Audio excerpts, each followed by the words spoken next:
in one mind and one spirit in memory of the American Indian movement, and especially for Leonard Peltier.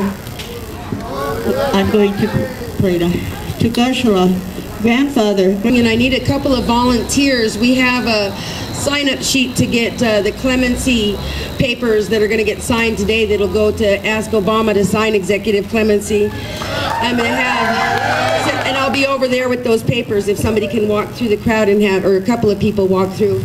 I'll be over there in a second. I'm going to have Dia Conway come up, Chucky Doghide's daughter, and the oldest child of Charles Conway, aka Doghides, who was also a member of AIM. I am honored to welcome you to our land, and I thank you for your support. Give yourself a big hand. It's a beautiful day for a march. I'm also a member of the Leonard Peltier Defense Offense Committee. Growing up, I was told stories of the movement and of Wounded Knee, and Leonard Peltier and his wrongful imprisonment. I grew to appreciate the members of AIM at a very influential age. And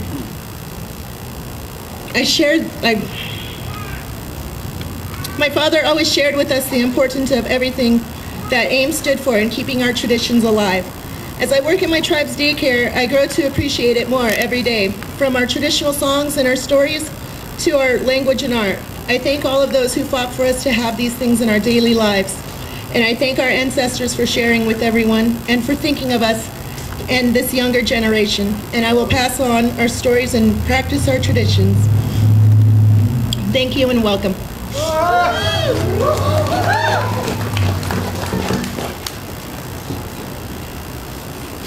Up in the air, I'm not that tall. Right now we're going to have Arthur Miller come up and give an update. But he's a person, and when I first met him, he had an auto body and mechanic shop up in Seattle.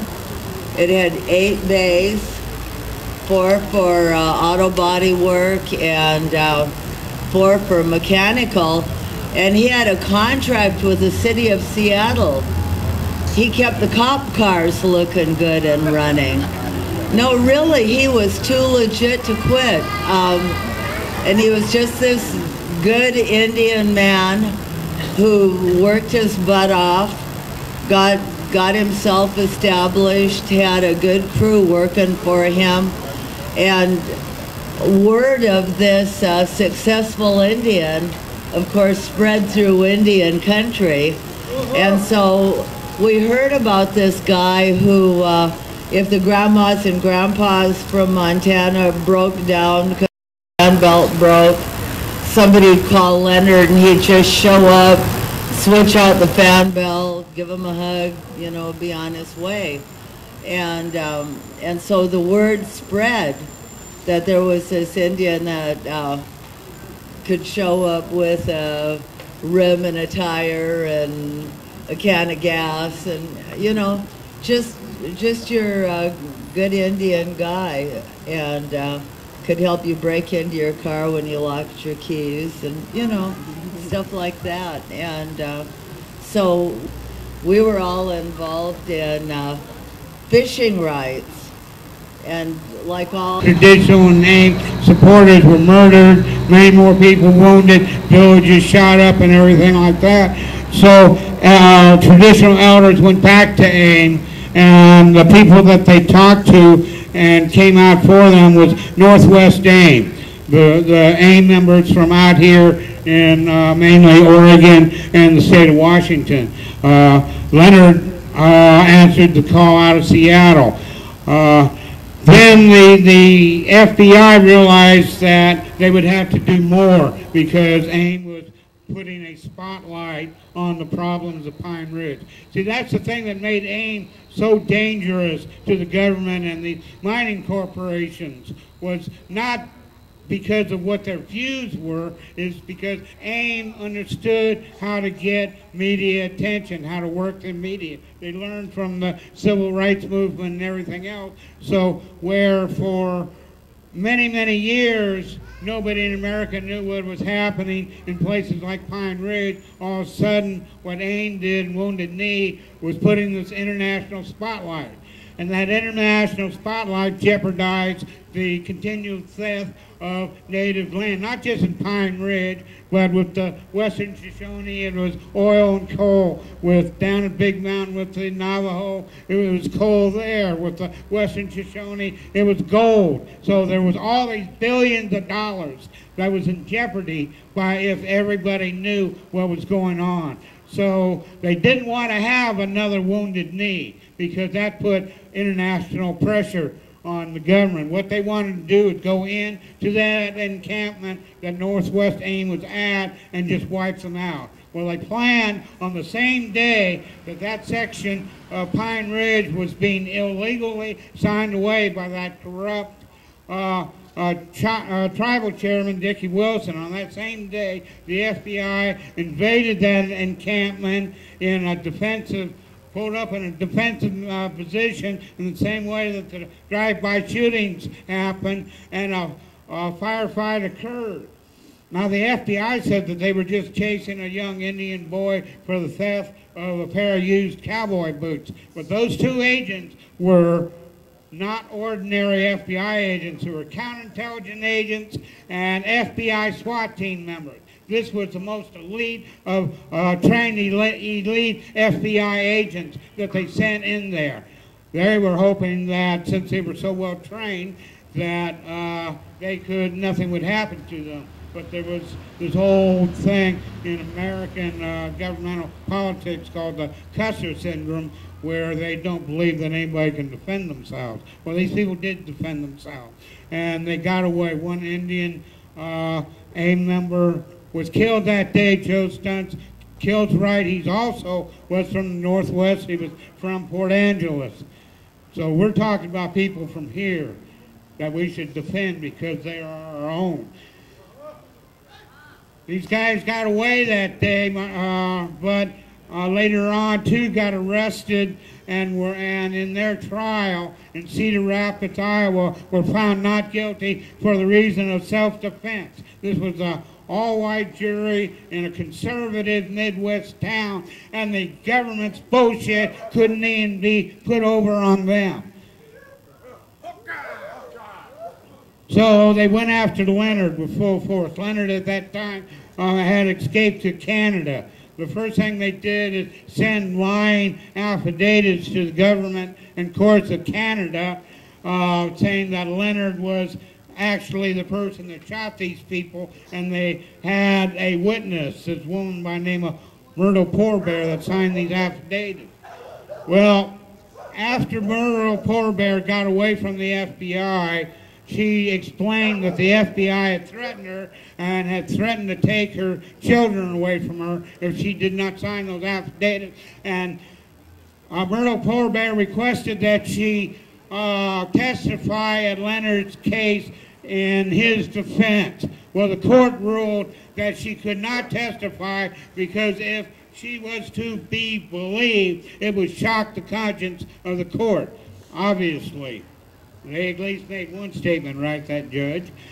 So they refused to let her testify. They refused any evidence in Leonard's trial for self-defense, so he was convicted of 2 murders and sentenced to 2 consecutive life terms. Over the years in the appeals process, we've disproved the whole case that they had against Leonard. The ballistics report, which was one of the main things that convicted Leonard, we proved was fabricated by the FBI. The FBI's excuse was, oh, well, we just misspoke on the stand. The witnesses against Leonard recanted their testimonies. One in the movie Incident at Oglala, Norman Brown, recants his testimony right there and explains the harassment he was under.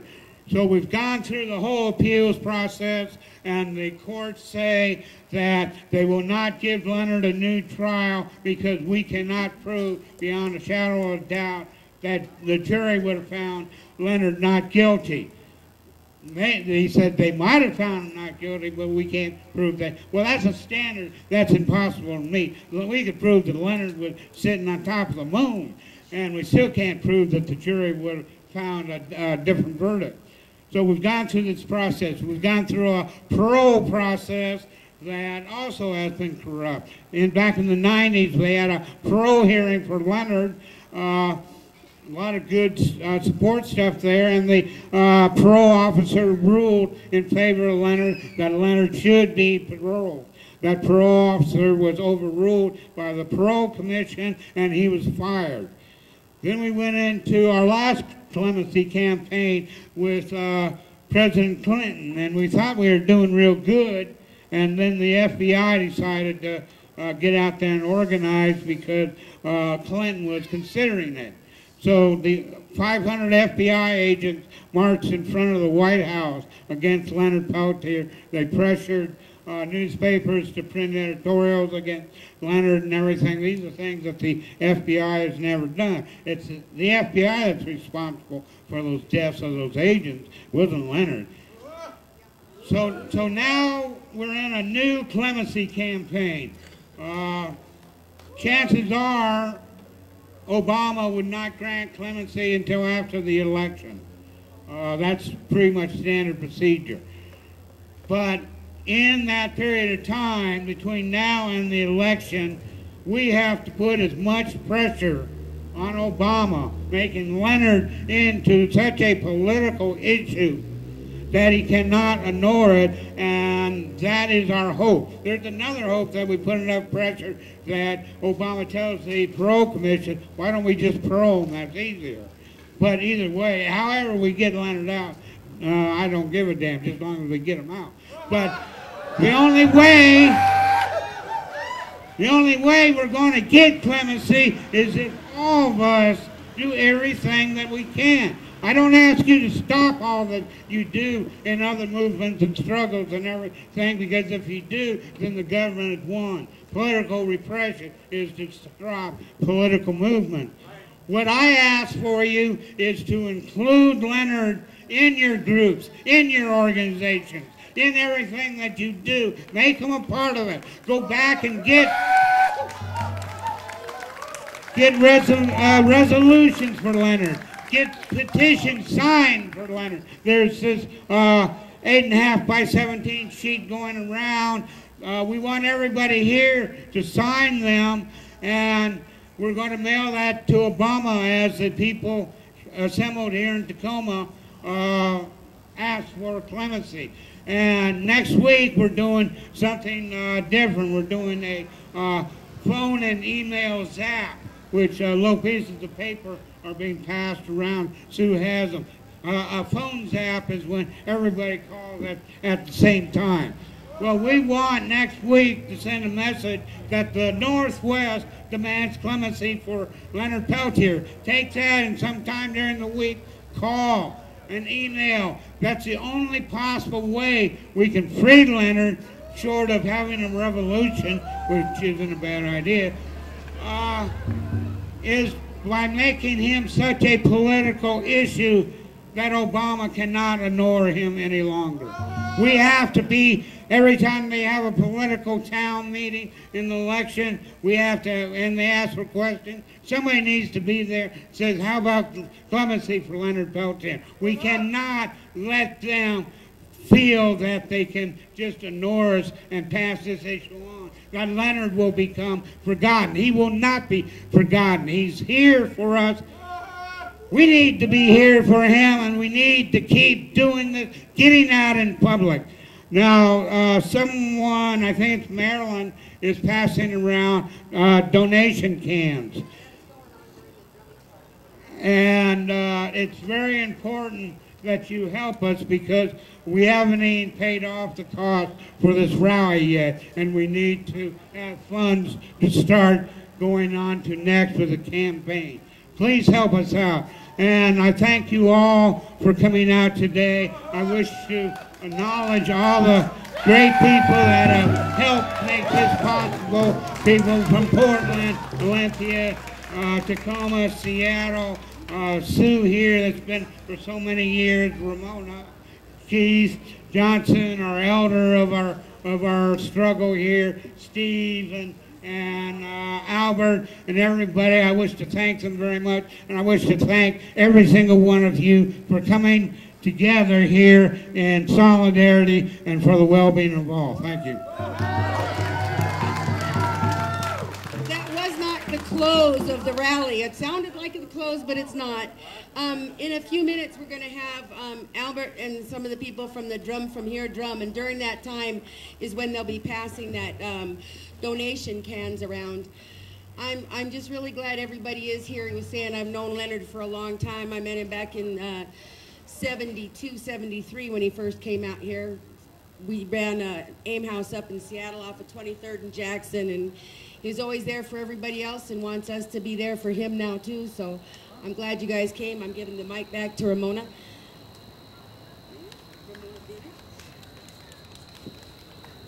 I just want everyone to know you're important.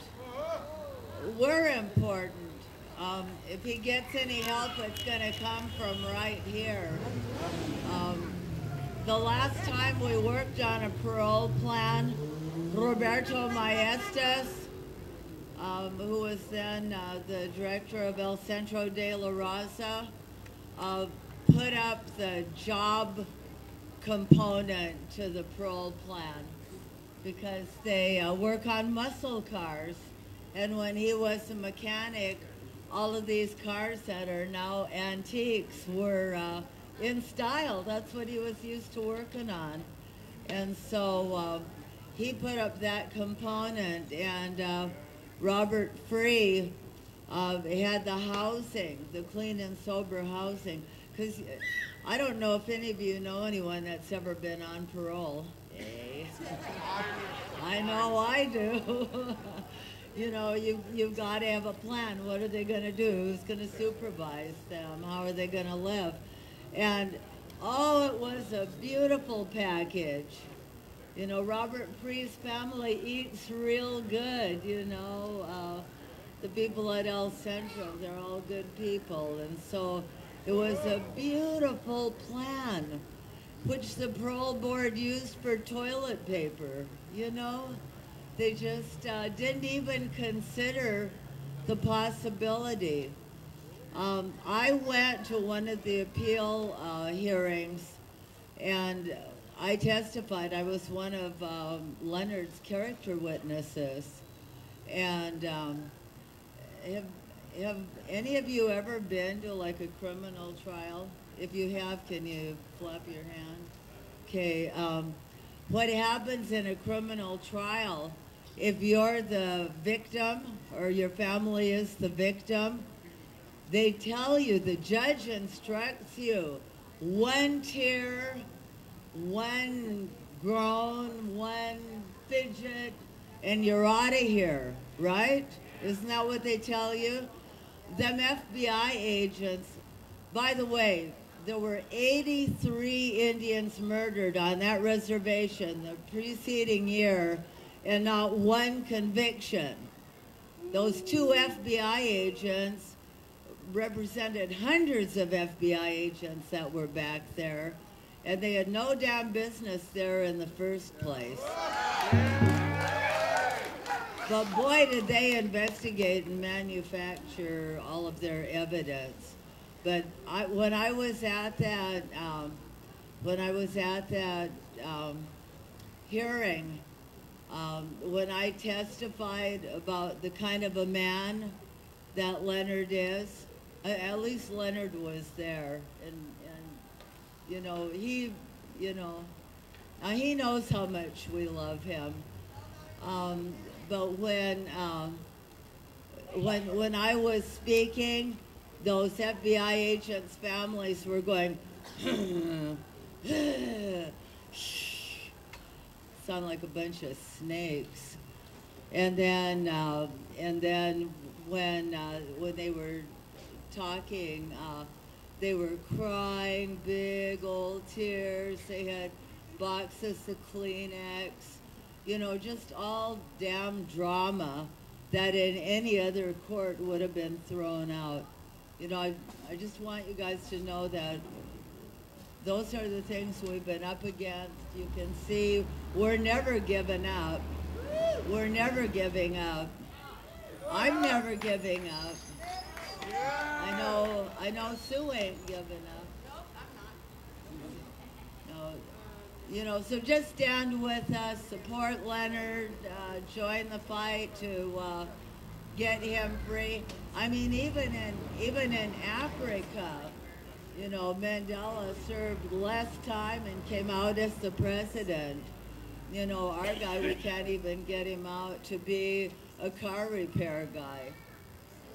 You know, it ain't right. It ain't fair.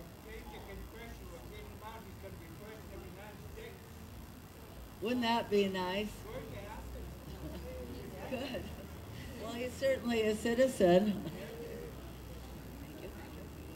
Yeah, I don't know if I'm okay. We'll see if I'm okay. It is warm in this sun. We're going to be having the drum come up here in a minute. Are you guys getting ready, or you're just ready with your coffee? And yay, hurrah. I'd like one. If you need to stretch or yawn or do something before we go on, please do. With the old Northwest AIM chapter that was here, that Leonard was a part of, a lot of our brothers and sisters from then are now on the other side, and they're watching us today. And I like that that they're watching us and try to give some good direction on how Northwest AIM is supposed to be. They were the old Piranha group. You didn't always know who they were or what was going on. They went in, got the job done, got out. They didn't carry no cards. They didn't get to wear nothing that said whoopity-ding. I mean, I had a little tattoo, woohoo. But we didn't get, you know, be front runners on a bunch of other things, but we were there wherever we were needed. And I'm glad that some of the chapter is still alive. I'm going in for surgery pretty soon. We just lost another old member of our group, Elaine Fiddler. Went on Monday. She passed to the other side from cancer. I don't know if they just like infect us when we're at all these different rallies, or they just love dumping weird, icky stuff on our reservations, or what. They're just falling around. They aren't coming up here. I said, are they ready? And are you coming up here? I'm introducing you, and you're still, thank you, Albert. Albert Combs and the guys, or whoever, you can introduce yourself. And also the donation cans are going to be coming around at this time too. First of all, I wanted to say thank you for each and every one of you coming here today. And you know, again, we want to ask if Arthur and Steve and Ramona and Sue, Michael, if we're going to ask if you folks can stand here in the front of us here, I'm going to ask every hand drum if they can come behind us.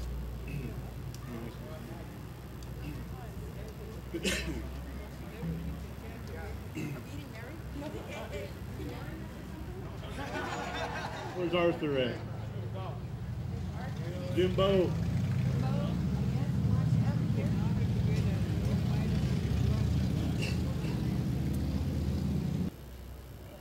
Yeah, a bunch of years now, you know, and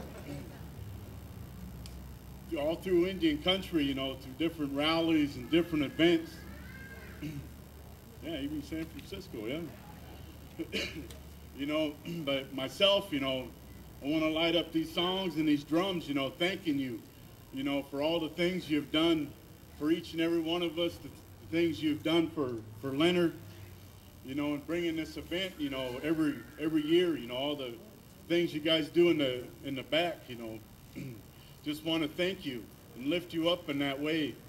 You know, there's a couple of the songs that we're going to sing, you know, is we're going to lift you up that way.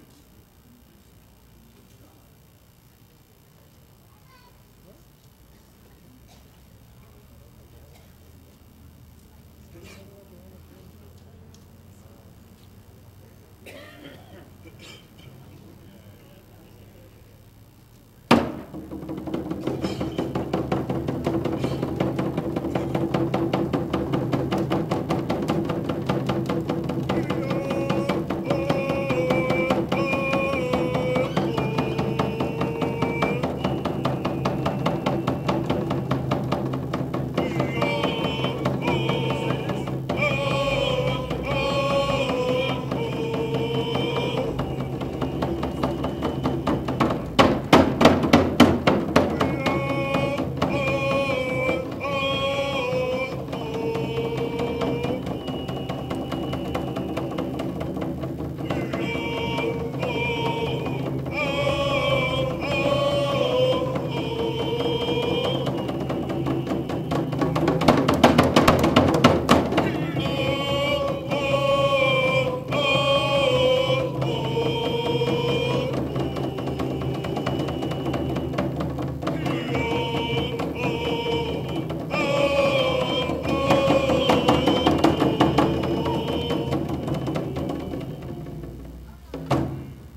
was a nice break. I'm going to have Jimbo Simmons come up here, and then we have a few more speakers. And I put the can out there if you didn't get to see it when it came by you, to drop some little bits of cash, stamps, cards, no, anything we can get. Jimbo Simmons, and he can introduce himself. He's been around also for a bunch of years. I'm not going to say how many, but yeah. Thank you. Thank you.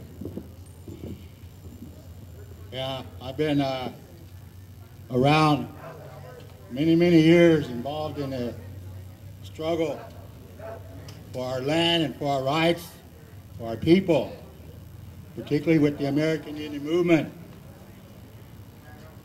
But more importantly, I have a reason to be here today.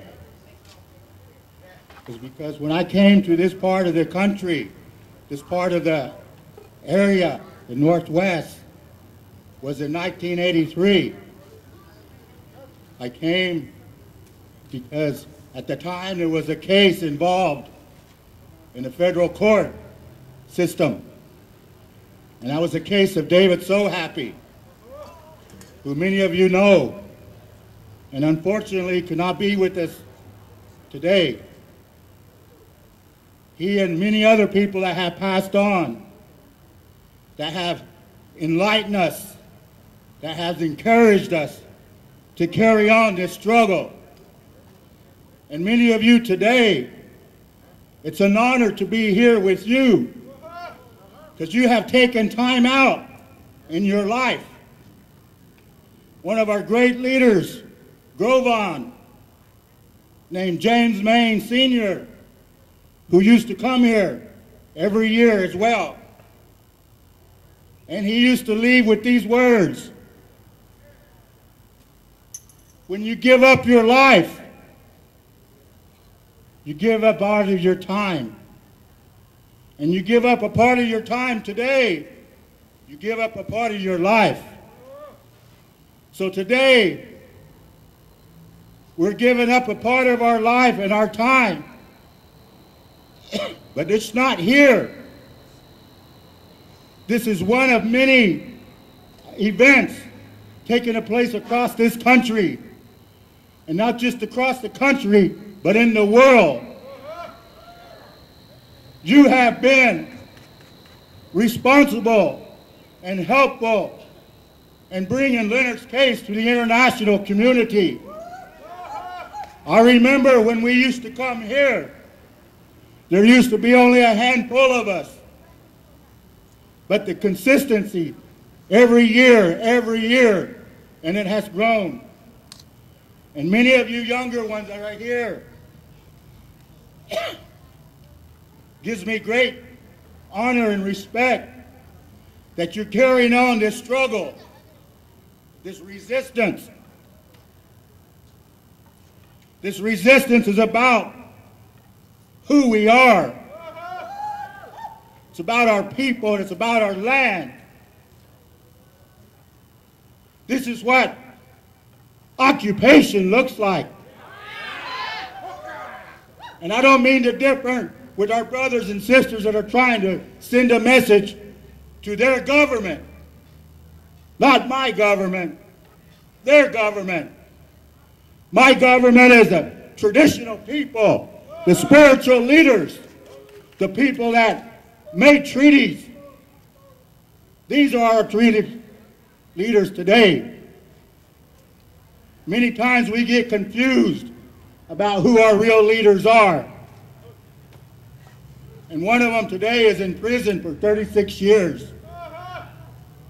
Somebody that helped us understand what the struggle's about, who stood up at odds as well. And I'm sure he knew some of the consequences. But it's an honor to be here with you today, to carry on that spirit, to carry on that fight. I always say the spirit of resistance, the spirit of our ancestors will rise to claim the future. And that's what you're seeing today. Every walk of life, our elders, our traditional people, our brothers with these drums and their songs. This is who we are, and this is what we're about. And this is what Leonard Peltier was about. And this is what Leonard Peltier wants to continue to do. I met Leonard Peltier in 1979. I've known his case. But I had an honor to meet with him. In 1979, I was part of the Peltier support group in Los Angeles.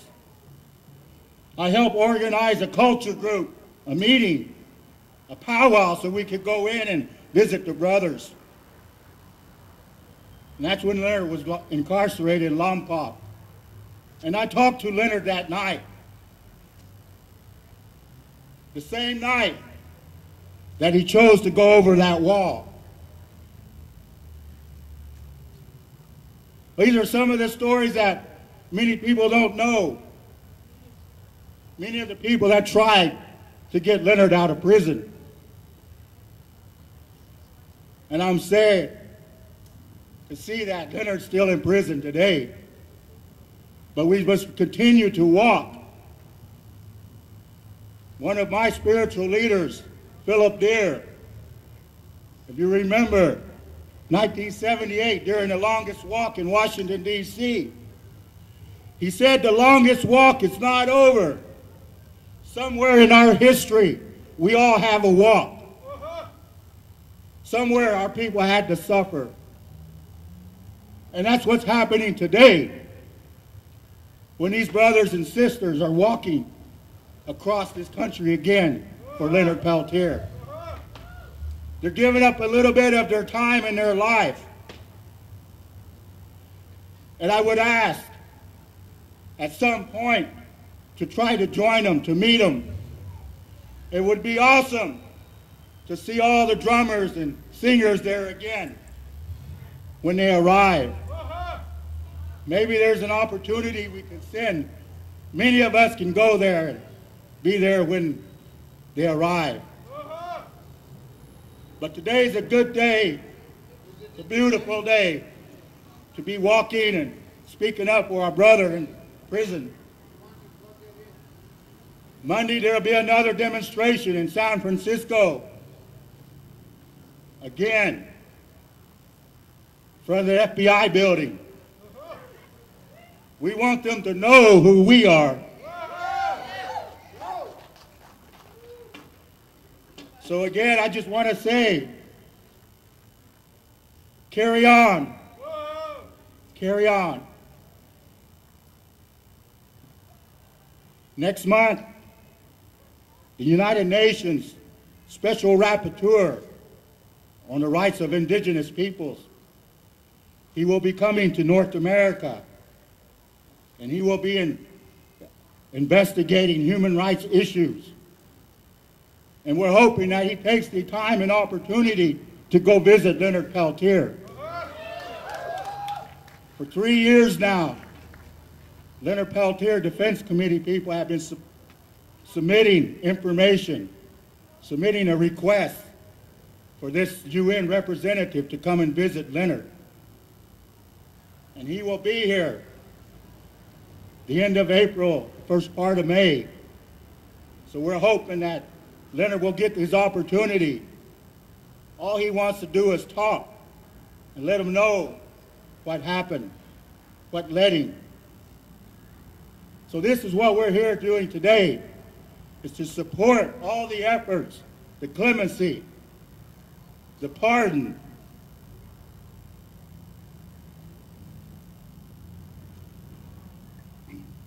I just want to close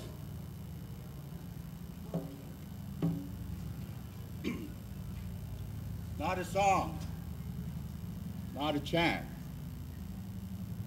but I know that everywhere I go, I carry my drum with me too. Last year I went to Gaza on the police flotilla, and they too understand and know Leonard Peltier. Many people around the world.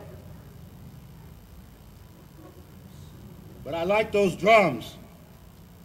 And there's any more left.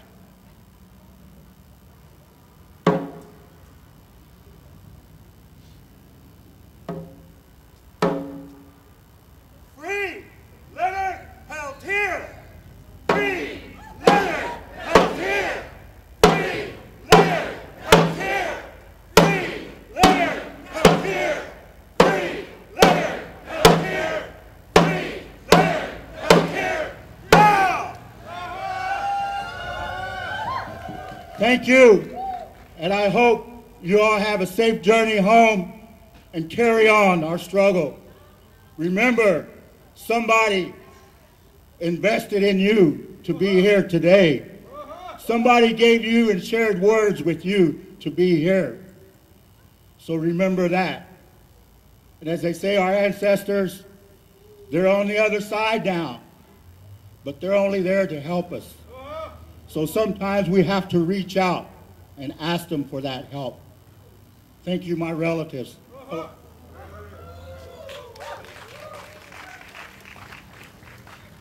I've gotten taller all of a sudden. Oh. I look out here today and I'm seeing a lot of faces, some I know, some I don't know, and unfortunately sometimes I forget things, age, the 60s, whatever it is. But one of the faces that's missing today is Father Bixel, a Jesuit priest from up there, St. Leo's. A lot of you may know him, some don't know him. He's been a strong backbone in the Jesuit movement and the movement for people in kind. Robert Guerrero is going to come up and talk to you about how he was just bustled off back again into solitary confinement in the federal holding prison up there at SeaTac. Robert? Thank you. Do you want to, and there's also a letter here from Father Bixel. I don't know if he wants to read that or if you got something over there. Whoops.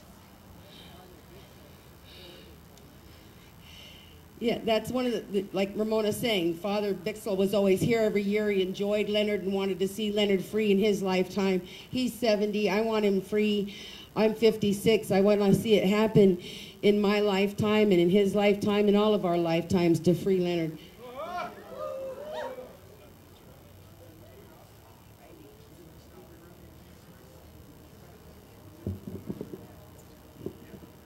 Father Bixel, I can remember we walked side by side with Father Bixel on just about every civil rights issue that's been here in Pierce County.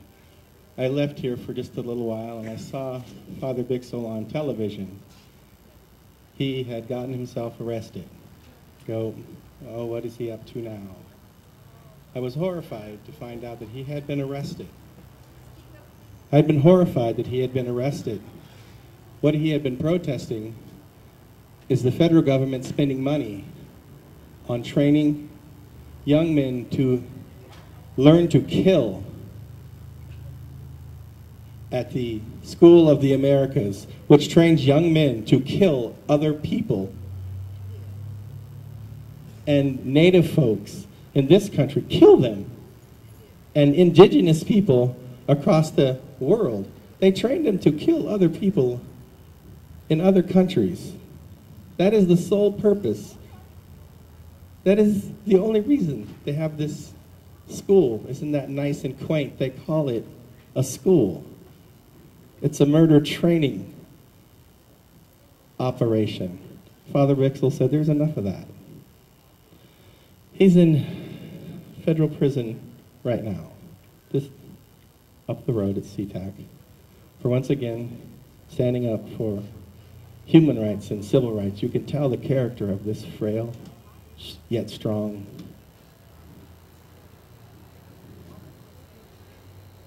fighter. Gosh, I'd love to see him. And from his jail cell, he has asked that the city of Tacoma stand up and take a stand. He's asked the Pierce County Council stand up and put their campaign slogans where their mouths are.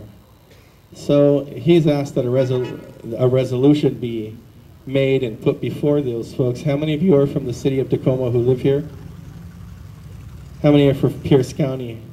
So maybe you'll join us as we seek those folks to put their votes where their mouths are. But here is a letter, and I'll read that resolution. Just we know there's been thousands of resolutions, but we want to put those people on notice. So happy for the preparation for the Leonard Peltier Vigil and Walk. So happy that someone from our Guadalupe, from Catholic worker community, will be a speaker at the rally vigil for 2/4/12.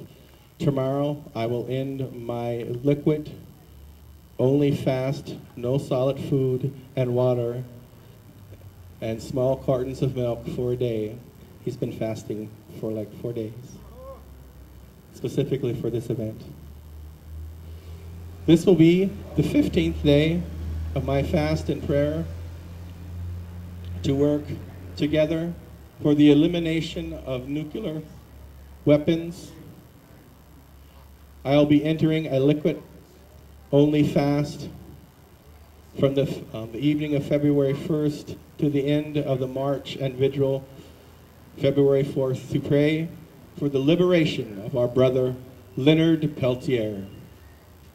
And his suffering has led us to strengthen our quest for humans and embracing our humanity. Like Leonard, I am also in a 24-hour lockdown. This is a 74-year-old priest. His crime is being a human. How long? 88-year-old priest. Pardon me? 83. They better stop writing the wrong age here. Everybody's, maybe he's trying to, oh, I'm gonna, like Leonard, I'm also in 24-hour lockdown, and I'm able to feel the Creator's presence and rejoice in the connection with Leonard. Thank you for all the faithful and continuous work for justice for Leonard and for the work and support that the IWW and Hope and for the workers' control and for production and for the safety of all peoples. May we become what we have never been, a government of the people, by the people, and for the people. In solidarity and love, Bix. I mean, here he is, a nice, happy little priest sitting in his little halfway house, complying with everything that the Fed said, and the federal marshals went in, you know, surround the place and take him off back to prison and throw him in solitary confinement. I don't understand what that danger would have been, but the passing of words can be a very dangerous thing to this government. So I'm glad that we have this time to share our words and our words of solidarity, our words of love for Leonard and other people who are incarcerated at this time or who are having trouble. Did you have more something? Oh, he has some more stuff he's got to read, and I'll get out of the way. No. So those of you who can raise a little heck at the Tacoma City Council and at the Pierce County Council, please join us. Whereas Indigenous activist Leonard Peltier was wrongfully convicted and illegally imprisoned for 36 years, whereas the courts have acknowledged evidence of government misconduct, whereas the misconduct included withholding and grossly mishandling ballistic evidence which reflected Mr. Peltier's innocence, whereas Mr. Peltier has been denied a new trial on the basis of a legal technicality, whereas Mr. Peltier has been supported by many organizations, including labor unions, Amnesty International, First Nations and Native organizations, including the National Congress of American Indians, several human and civil rights organizations, whereas Nelson Mandela, Desmond Tutu, 55 members of Congress, and a judge who sat as a member of the court on 2 of Mr. Peltier's appeals have called for Peltier's immediate release. Therefore, Leonard Peltier's Defense Committee, supporters worldwide, the Native and American Indian people of Tacoma and Pierce County, community activists and residents of the city of Tacoma and Pierce County do hereby ask the Tacoma City Council, and the Pierce County Council to join in the support of Leonard Peltier's bid for freedom, and joined Desmond Tutu, Nelson Mandela, and the National Congress of the American Indians and support Leonard Peltier's petition for clemency from the President of the United States, Barack Obama. Let's make this happen.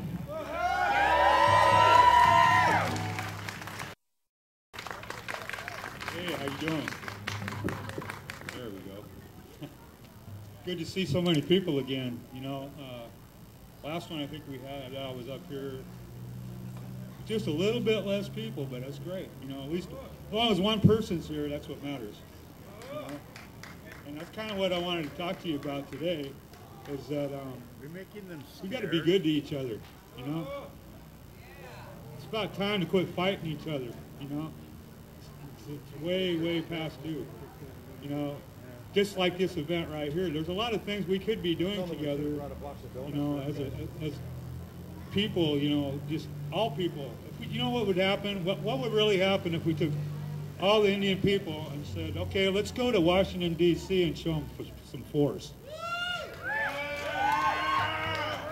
And if you really, if every person said, okay, I'm going to be just one guy counted, and you go down there, we're going to have half the government, we're going to have half the nation down there, you know? And that's not their nation, that's ours. And so we're going to tell them, you know, let our brother go. It's about time. And this is our voice telling you this is what's going on. We're tired. We're tired. You know, people have been doing this for a long, long time, you know. And it's just a shame that people can get separated, you know. And that really hurts my heart, you know, to see something like that or to hear things. But so that's one thing I want to ask you today. Work together, be good to each other. You know? Do that for Leonard. If nothing else, do it for him. You know, he needs everybody. That means stand together strong. You can't do that if you're always against each other. So let's work together. You know, let's get that done. Good thing. Everybody keeps telling me that I look like I've been real happy lately, so I'm going to get married in about another week or so. So I told her, well, she's with the Peltier Committee in Pennsylvania, and she's going to be coming out here to live, so she'll be by my side every time when we come up here now. And so I love her a lot, and I want to just put that out there for her, you know, that she's welcome from these people from this Northwest, you know. And she was wondering, you know, how are people going to think of me over here? I don't really know this or that. And I said, what are you worried about? Just come on over and let's just do it. So that's what we're doing. So, anyways, there was a lot of other things, you know, that I always try to take up with uranium mining and this and that, but I think most of that was already covered today. So that's why I wanted to make that be good to each other the main thing that I wanted to tell you today, because, you know, once you can be good to somebody else, you're going to feel that in your own heart. You can come and say a prayer right here. Do that every day. Make that connection with the earth. Make that connection with the sky. Make that connection with all them relatives that we have.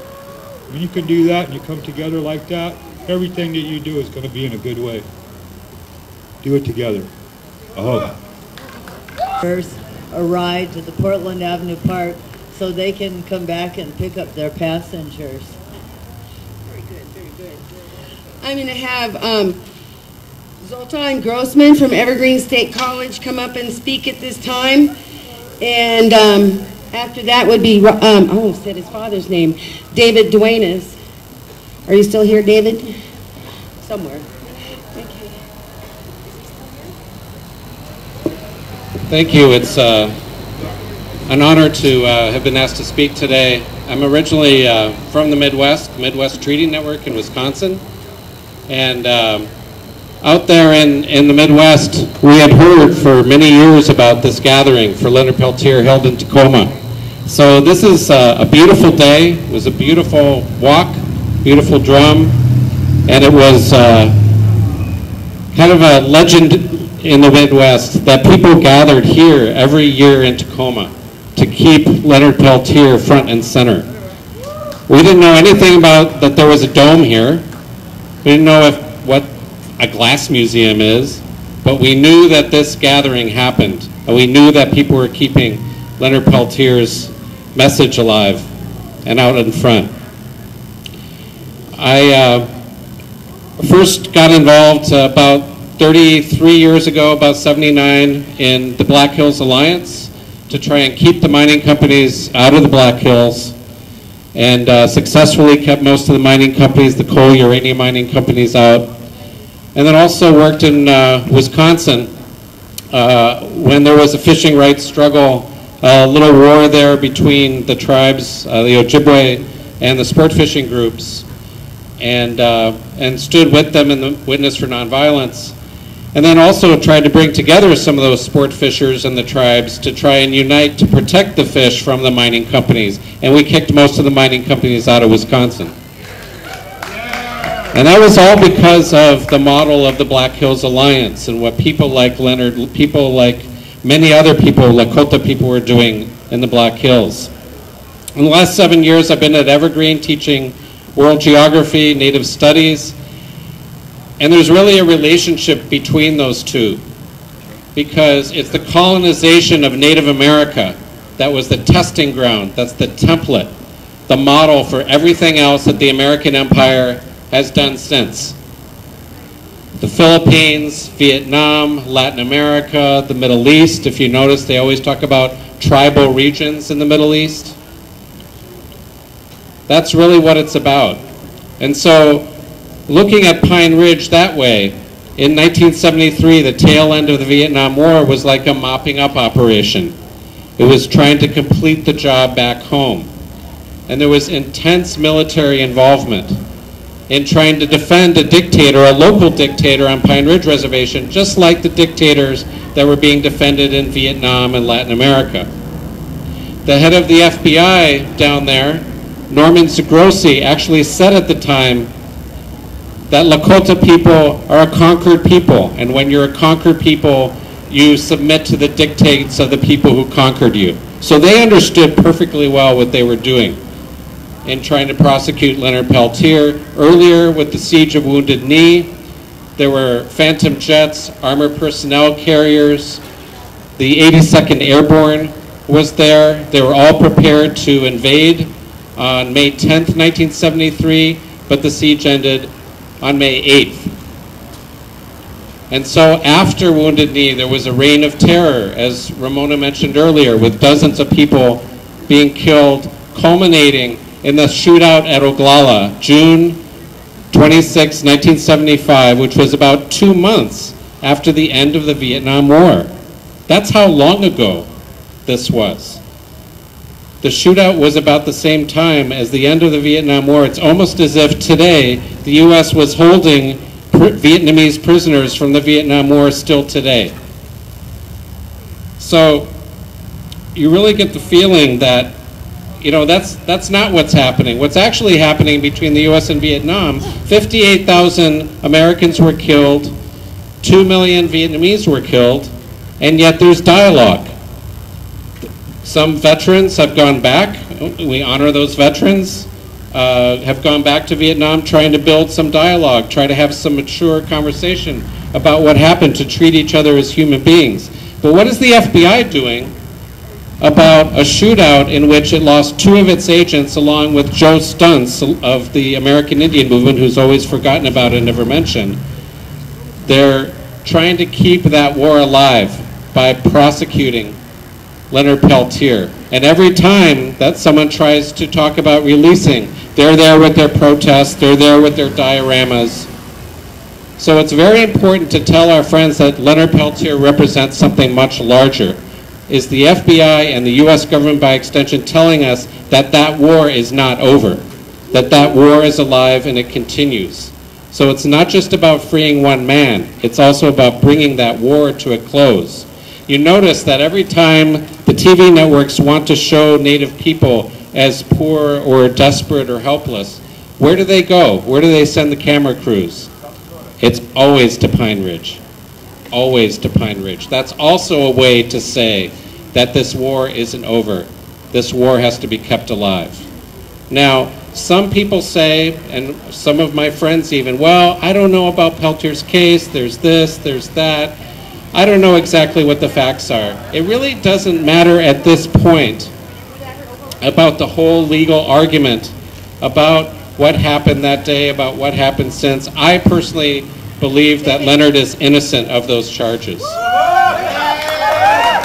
But even if you confront people who do not believe that, they should still ask for Leonard to be released and ask them, do you really believe that he would have been in prison for 36 years if these charges were not political? He is a political prisoner. And by releasing him, we can create the idea that this war should be drawn to a close. In all of the peace settlements, in all of the countries where there's an end to fighting, El Salvador, Northern Ireland, South Africa, we hope Palestine, part of the peace settlement is always to release the prisoners, to release the POWs, to exchange the prisoners. That's what peace is about. That's what bringing a war to an end is about. And we can say that Leonard Peltier will be free. And finally, I want to recognize a young man who's not here, a young Lakota man who was here for one of the past gatherings. Cheyenne Longfox is from South Dakota, and he walks with a walker, has a lot of difficulty. It's very difficult, very slow for him to walk. And we were at this rally some years back, a few years ago, and I was amazed to see him. He completed that walk we just did, which was very difficult for some people, very slow for some people. He persevered, and it was a very difficult journey for him. But at the end, he felt it was important. So I think we're all on that walk for Leonard Peltier for the past 36 years, some people more than others. And we will arrive at that point where Leonard Peltier is finally free. Thank you.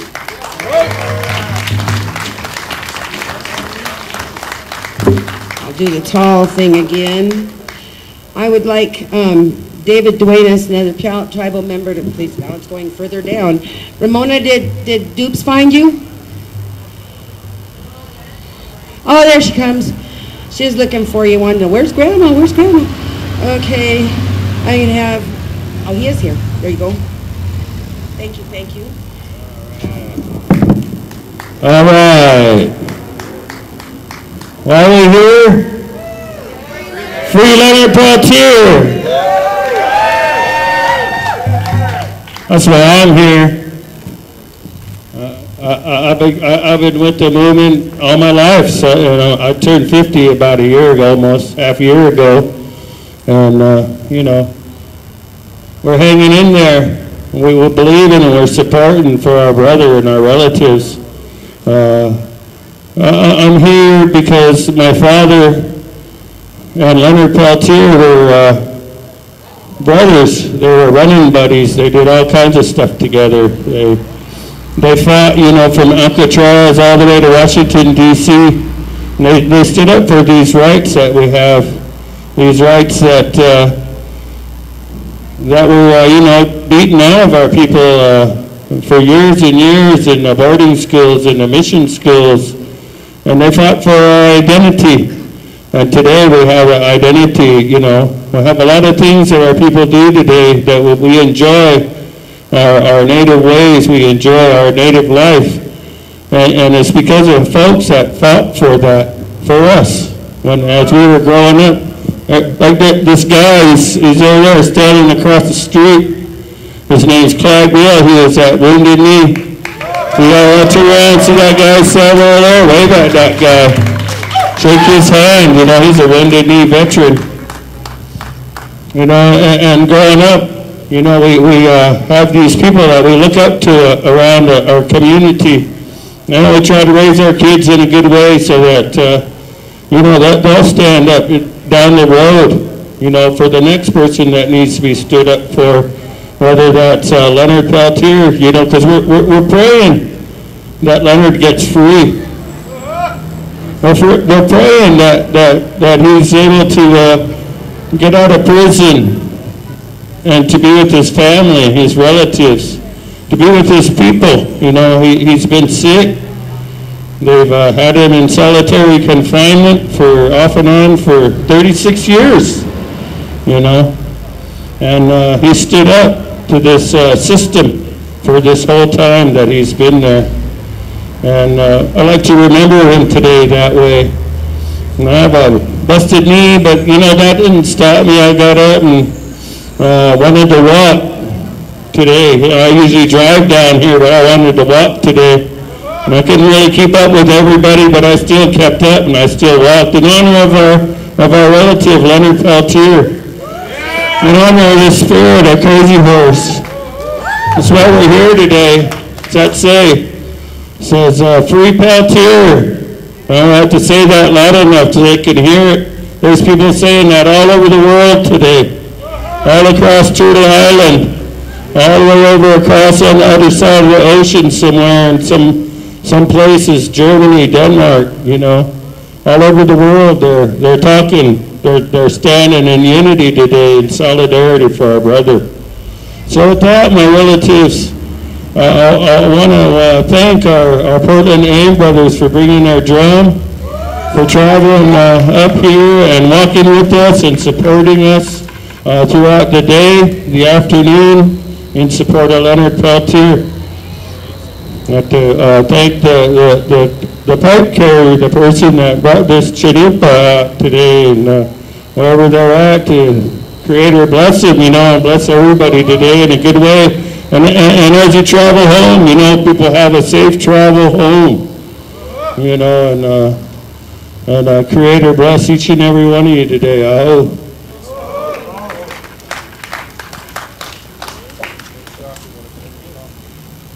I used to babysit David once in a while at different movement events in the early 70s. Well, not that he needed babysitting. It's when the guys were out having to run to town and do stuff and just keeping the guys together and getting them to their tents and their teepees and stuff. I'm going to have Keith come up and do a closing prayer, and then we're going to kind of wind things down. After the closing prayer, there's some people that kind of wanted to speak, and we can maybe do a few minutes of open mic, but it won't be too much of a time. Keith, can you come up, or do you want me to bring you the mic? Okay, he's coming up.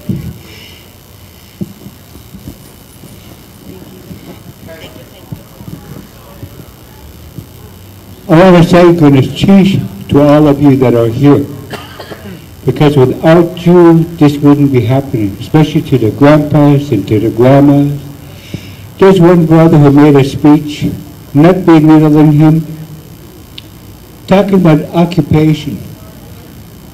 Occupation started in 1492. Did you hear me? So let's get the record straight. Other than not putting down that one group of people who was singing, he was in prison for 36 years, not 35. It's important. Today, each and every one of you are making history, whether you know it or not. Every one of you are making history. I want to encourage those of you who carry hand drums. It is an honor to carry the drum. And if they ask you to come up and sing, for Christ's sake, come up and sing. You are adding value to the drum. Others are here because they fought the battle to have you do what we're doing today. Some of us used to get beat up at school for speaking our native language. First grade, you beat us up because we didn't speak Spanish. But you know what? We fought. We can speak our language today, and I'm not ashamed. Leonard, is our brother regardless of what goes on. Before I close, I also want to tell each and every one of you, especially the drivers, if you brought somebody down, take them home. Don't leave them stranded. The reason I say that, my sister and I came down today. I made arrangements with a driver. He never showed up. Honor your words. If you say you're going to do something, do it. Did you hear me? They look bad at Native American people and say, you know, just another Indian drunk. 42 years ago, 43 years ago, they could have said that to me and it would have been right. I have 42 years, going to 43 years of sobriety. Having said that, I want to also address my sister, Sue. She was talking about, you know, I went through operation. I was going through an operation on the 1st of February. I called a few people about it. She shared with me that she heard I was battling. I was. But you know, when I gave up the battle and gave it to the Creator, He took over. Did you hear me? Good. I wanted to respond because I want you to take that home to someone who is suffering. When Sue talked to me earlier, I want to encourage her. And this is for all of you. I'm going to challenge you. Now remember, your words are good. Sue mentioned she was going to have some operation or something with the people. Creator answers prayer. I say that because I'm a cancer survivor. Like I said, on February 1st, I even called Arthur and told him. You know, and some guy was telling me today, you don't need to march. This is a young kid. I said, if you don't want me to march, then you need to get up and march. But what I want to say to Sue, the Bible says that God is not a respecter of person. He did it for me. He can do it for her. When I went through that surgery, they were going to do the surgery. They put a tube down to my stomach. That doctor told my relatives, there's no cancer, there's no, ulcer or nothing. And he said, whatever you're doing right. And in my mind, I was thinking I wasn't doing anything. But I gave it all up to the Creator, and I said, my battle is over. He's taking over. Now, if He can do that for me, He can also do that for her. Or anybody else here. Leonard is a very, very special person. He's not doing it for Leonard, he's doing it for the people. Did you get that? Good. When I say something, holler, this is your day, you got the permission. I was also up in Pine Ridge, but I didn't do it for myself, I did it for the people. And that's what AIM started for. If you hear somebody come up and say, I'm running for president of the United States because I'm a part of AIM, you need to boo them. You need to boo them. AIM started for the people. They started to protect the people. It's not a one man's agenda. If you forget the elders, Arthur and I were talking about this a couple of days ago, that you know that they set the pace, and I know I'm not making a mistake in mentioning it, but we were talking, we did a deal up in Seattle over gold, dairy gold. You know, we forget we're getting old or older. There's one sister, her and I, we started marching. You know, when the group got up by Westlake, before they crossed the street, before we got there, they were around about 3 blocks. And I was telling this sister, man, if I knew this was going to be a jog, I would have put on tennis shoes. That sister and I had to take two buses to get down to where they're at. And Jim was sitting down there, and I said, well, we're at the right place. Jim is there. But you know, what we say and do, Alaskan people say, and I give it to the credit to all the elders, we say and do for the children and grandchildren. The system is not wrong for teaching the history of the people. It's the grandparents, the parents. You as Native Americans have the right to speak the native language and teach your culture. I want to repeat again that occupation didn't just start in October, November. It started in 1492. Tell America when you go to talk to schools, you remind them. I remind people, we're not Indians, we are Native Americans. Big mistake was in Plymouth Rock. Plymouth Rock will let anybody and everybody in now. For Christ's sake, you have to have a permit for your puppy. Isn't that sad? Isn't that sad? Back in the day when we were growing up, they used to say hippies. They used to say that, you know, they were Native Americans, put a feather in their hair, put yarn on their shirt with a few plastic buttons and saying they were Native. But where were they when the rights for Native people came up? Fishing rights, water rights. They didn't go to boarding school and get punished. But we did. And I'm proud today that I'm proud to be an American citizen. Native American citizen. I'm not a part of Christopher Columbus. Like I say, I feel bad that they let anybody and everyone in. We don't have to go that route. Our kids do not have to go that route. You know, and I want to encourage and thank everybody that is here. My heart soared like an eagle. That one brother was talking about he was having a problem walking. He was up a few minutes ago. You know, we were kidding around, Arthur and I were saying that, you know, when we're getting too old, the people have to get ahead of us. The youth have to take a while. I got news for you. I ain't giving up. I ain't giving up. The fight is not over. Even those elders that crossed over, they're looking down at you and wonder what you're doing. And so I want to encourage you, don't ever be ashamed to say you're standing up for the right thing. All dollar bills are the same as the ones that came over. It's green. It's green, and it's $100, 100 pennies. It's green whether you're white, yellow, black, or green. But the money means the same. The land belongs to the people. We're only caretakers. We're only the caretakers of whatever we have. But treat it right. Don't spit on the ground. Don't throw things down. You know, as I was coming down, I was thinking of all these things that are on the ground. You wouldn't do it in your home, why do it in our relatives' property? I want to close with encouraging everyone. Your signature means an awful lot on that paper.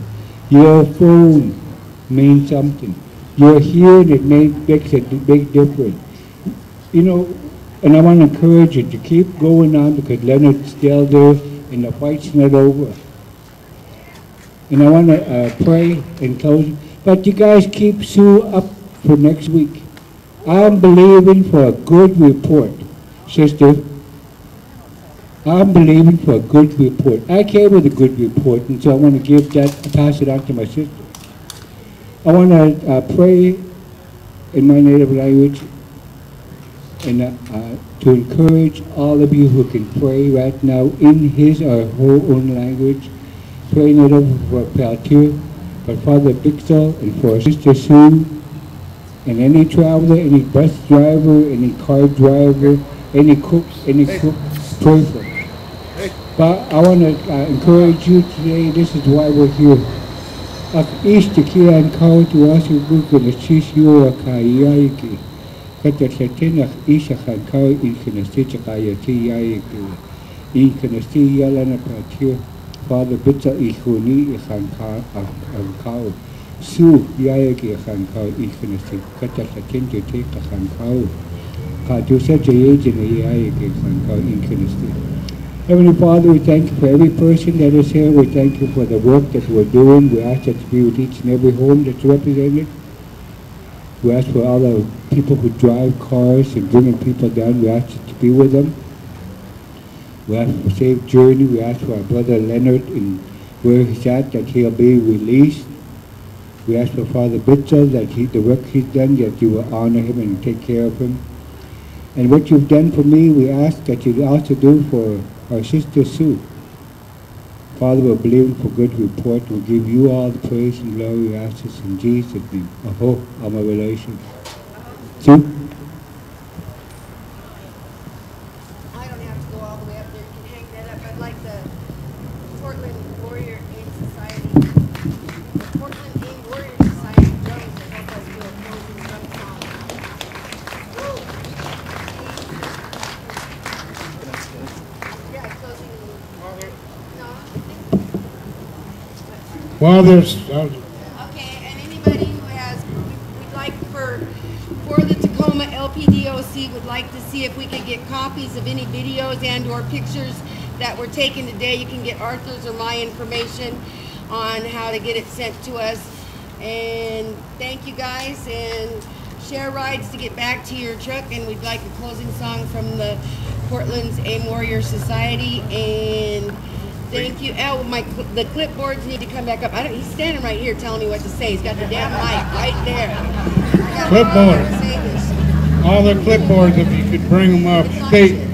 The video is very important for us because we use the video of our events to build for future marches, and videos of our past events is one of the things that help inspire this to be an international day this year. In the past it was just us marching. Now it's people all across the U.S., Canada, and throughout Europe. Thank you. Let me introduce you guys real quick.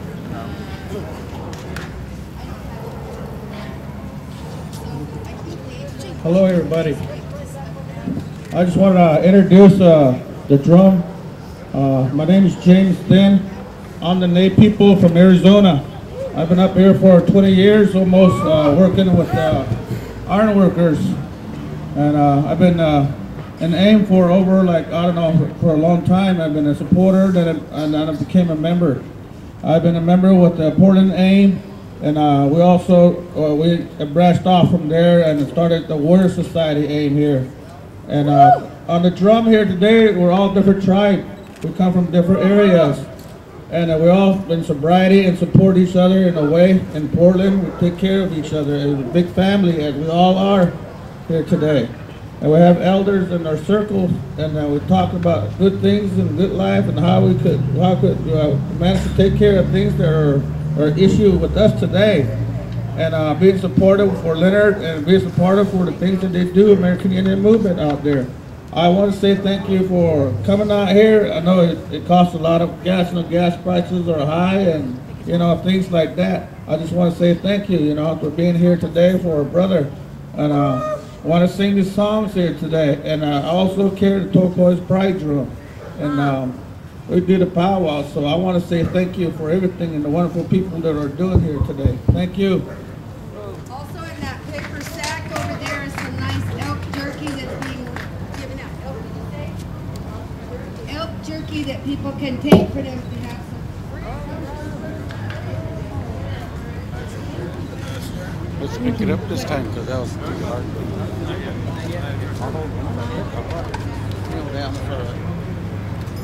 And also the laminated signs, if they can go back over there, I guess